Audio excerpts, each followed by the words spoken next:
And we are back again. It's me, Leach, from the online code coaching. And this time, I brought a guest with me, Dylan Chin. What's up, Dylan? Hello. Dylan, you chillin'? Yes. Dylan is chillin' like a villain. Oh. Yeah? Was that good?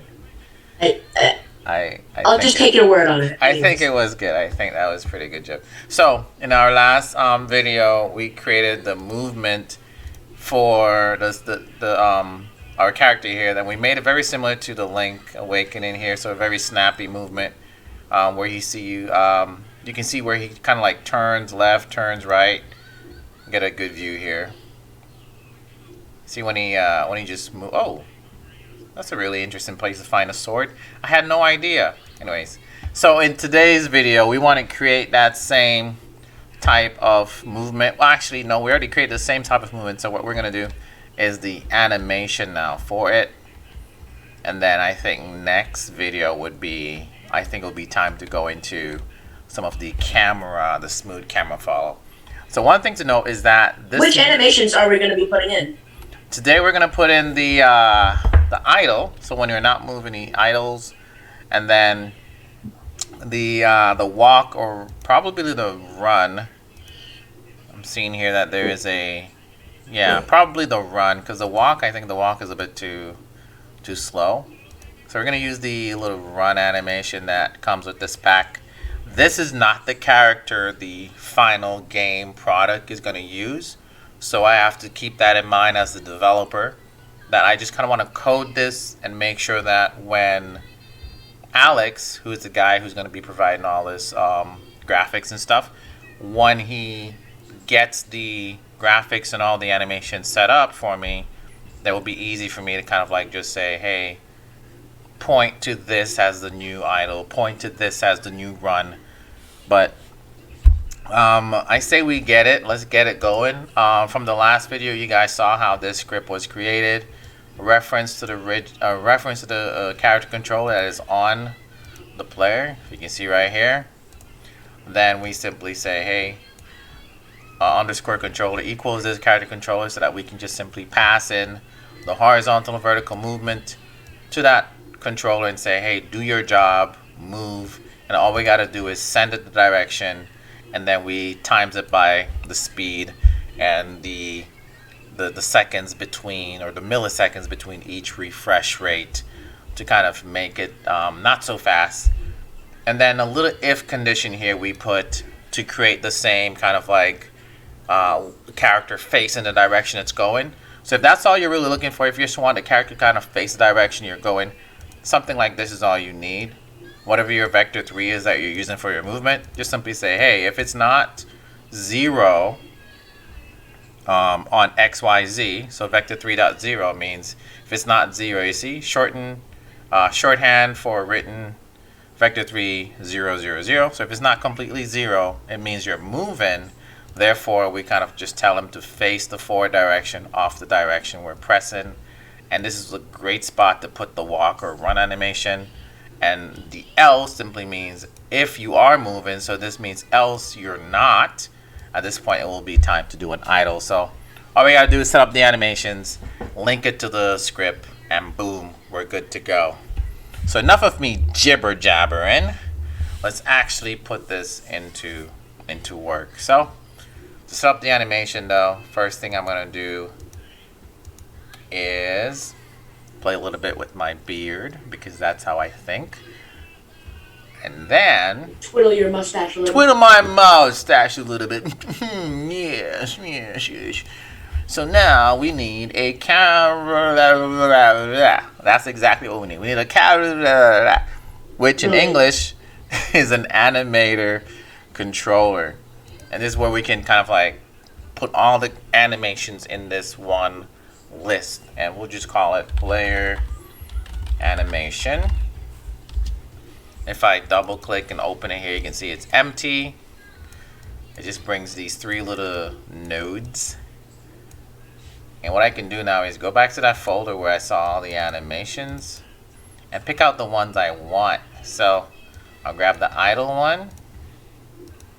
See, that's the idle. and I'm going to grab the run. The first one I brought in, it turns orange yellow and it links itself to entry. So what it says there is that that's the default animation. So when you're not telling it to play an animation, it's going to be playing that by default, which I'm okay with. So I have an idea. I'm going to have a transition that goes from idle to run, and make a transition back from run to idle. Now up here you can create a parameter, so kind of like you can give the animations almost like conditions. I mean, it's exactly what you're doing. You're giving it conditions. So just like in code where you try to tell the code to think on its own by using conditions with the if this, else that, you can do the same for the animations. So I can go up here and create maybe a float, which is just a number with a decimal point, and I can call it movement, all lowercase, just movement. So what I can say here is that when I'm transitioning from idle to a run, I'll only have this happen if the movement condition is greater than 0. Perfect. So then on the transition back to idle, I'll have this happen when movement is less than, and I'll say 0.5. So just if it's less than 0.5, I kind of want it to just say if it's less than 1. Yeah, if it's less than 1, we go back to idle, and then this just go to run if it's more than 0. So all I'm going to do inside the script is simply switch this to 1 and switch it to 0. 1 from 1 to 0 when I'm not moving, when I am moving. So something like that. Right here you have like the animation, how smoothly it would go here from like an idle into the run. So you can see it goes idle and then into the run. I kind of wanted to, I think it's okay. I kind of want it to be a little bit more responsive, kind of like happen a little bit faster. So I can close these up, make them a little bit closer. Like so. But you know what? Let's just uncheck this, which means it does not have an exit time. So that what could happen is that maybe he's animating his idle, like so. He goes down, you can see, and then he normally goes up. What if he goes down and then you press move? What would happen is that if you don't check has exit time, it's going to wait for him to fully finish that one animation cycle. So it's going to wait for him to come back up before the move animation actually start. So what happens is the unchecking this means that even if you're right here in this idle animation and you press a button to move, it will quickly hop over to the move and start moving. I'm gonna do the same for the other one. I'm gonna uncheck this has exit time, and I think I might just make it a little shorter when it goes quickly to idle. So as soon as we hit, as soon as we release the key to stop, he chills right there. All right, all of that is good and ready. What we're gonna do is then go to the player. Here's the player, and that animator that we made, animator controller. Where did I put it? Right here. What we'll do with it is you have to put an animator on the player. Animator, and you can see that this animator wants an animator controller, and that's where you put your controller. So if I am correct, by default our player should now he should have, why isn't he doing it? He should he should animate. He's not animated. He should, oh God. Oh no! Something is wrong. He should, yeah, he should have been at least, is this set to loop? Yes, it is. So, let me find out. How's the animator? Let's just update all. There we go. And I'm gonna hit play again. And Did he's you save the code? Yeah, well, I mean, we haven't done any code. Look, what is happening? His head, his little hat is the only thing that's animated. Little cover for his eyes. What? So if we go here, we can see the animation. The idol is playing indeed. So that's good. The problem here is probably that the animator is probably just on the wrong part of the player. So we're gonna check that out and make sure. But we can see that the animator is indeed playing. So the player, this is the root, the body, and this is the hero himself. What I can do is go back to their little model here and see how they're set up. Oh, okay.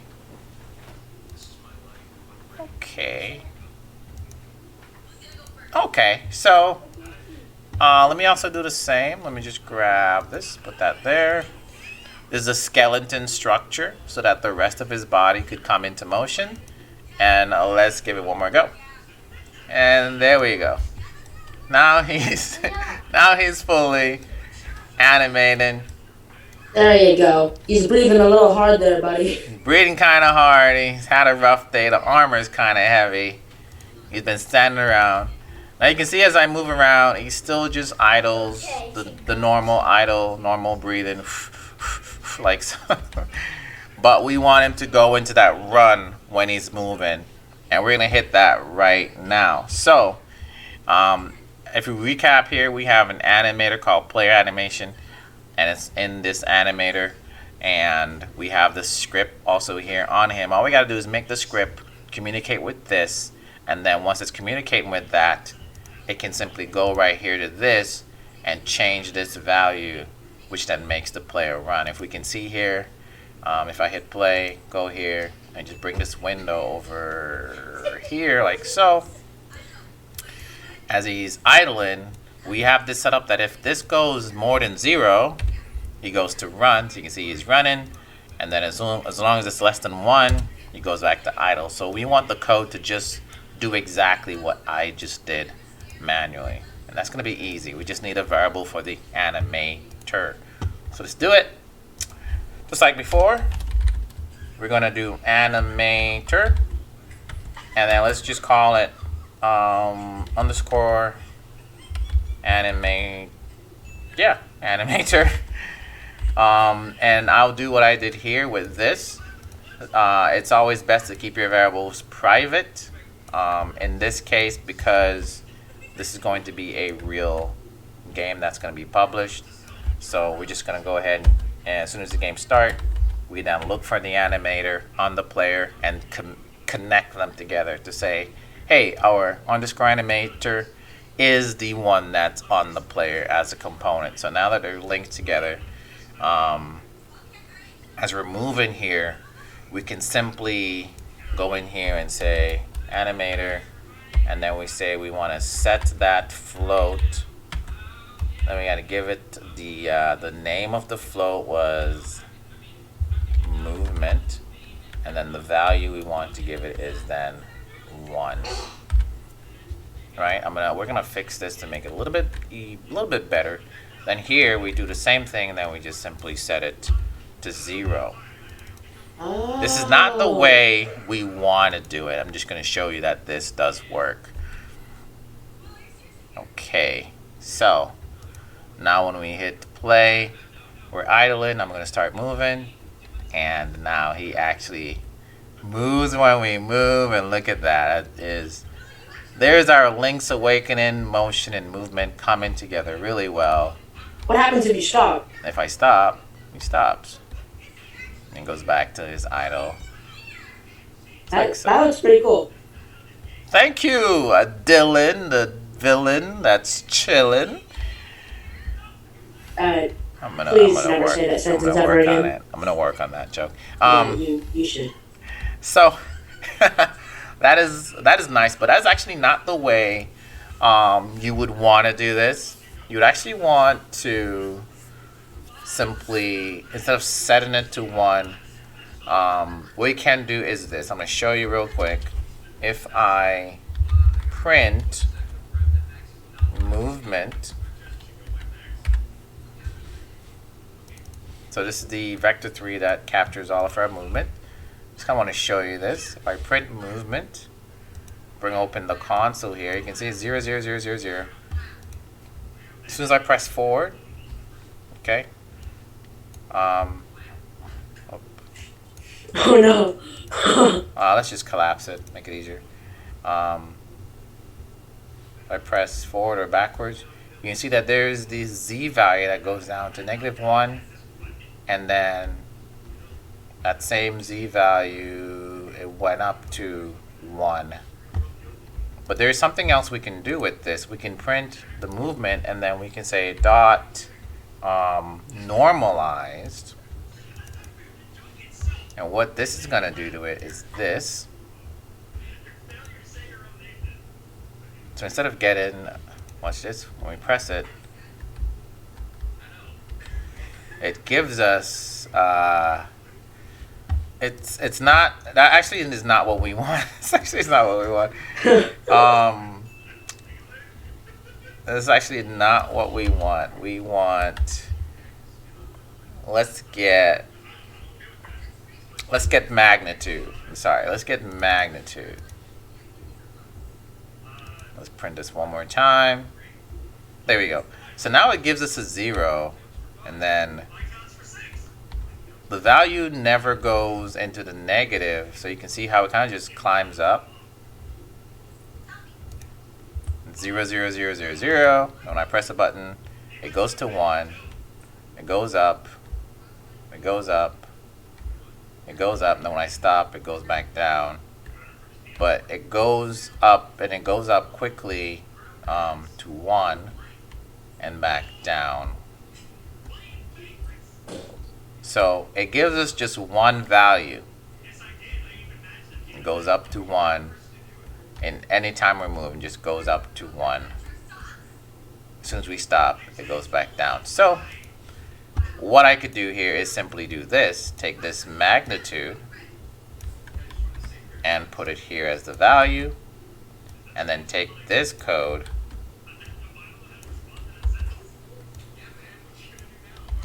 don't need the if condition. Don't need none of that. And then we just do that. We just constantly broadcast the magnitude. And so as soon as we're pressing the button, it's gonna be going up. It's gonna be a little bit slow, but you see? Look at that.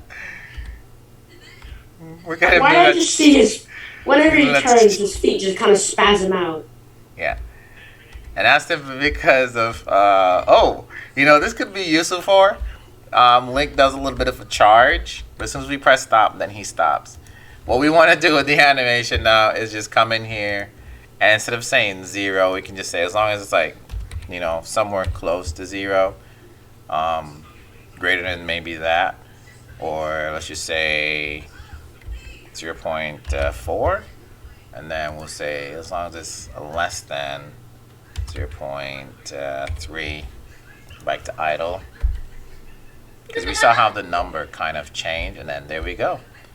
So why we chose that, see, as soon as I stop, it stops. But why would we do that is because you want to get the same results for less code, and you always want to aim for that. That's what we call refactoring, my friend. Refactoring. So instead of having 2 codes here, I'm just gonna constantly share the movement, and because of the magnitude, it only gives us one value, which is either 0 when we're not moving, or when we are moving, it quickly climbs from 0 to 0.1, 0.2, 0.3, and all the way up to 1. And so I want to quickly say, hey, as soon as when I stop, it starts climbing down. As soon as I reach around like 0.3 or anything less than that, it means I've stopped moving. And and then anytime I reach up more above 0.4, it means I pushed that button, I've started moving. So there we have it. Hopefully I didn't talk too much. I'm pretty sure I did, but I always want to make sure everyone understands exactly what's going on, and at least confuse you a little bit, because that's my goal. But yeah, that is your goal. That is my goal, and I've scored. It's a goal. Huh? Huh? No? No. All right. Well, that's it for today's video.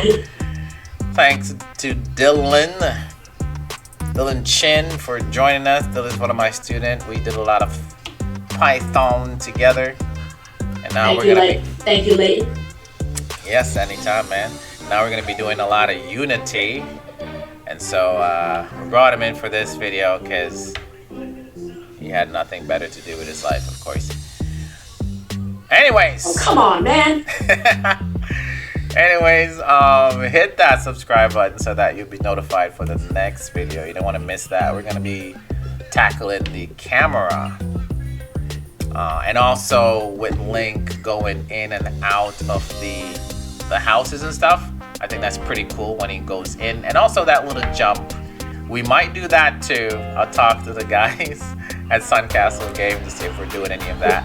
But one thing to note here is that when he goes into a house, notice how the camera doesn't move. The camera does not move. When you go outside, the camera then follows him. So simple things like those, we gotta just keep an eye out for it. We're gonna make it happen. That's it from Leighton here, the Online Code Coach, and catch you next time in the next one.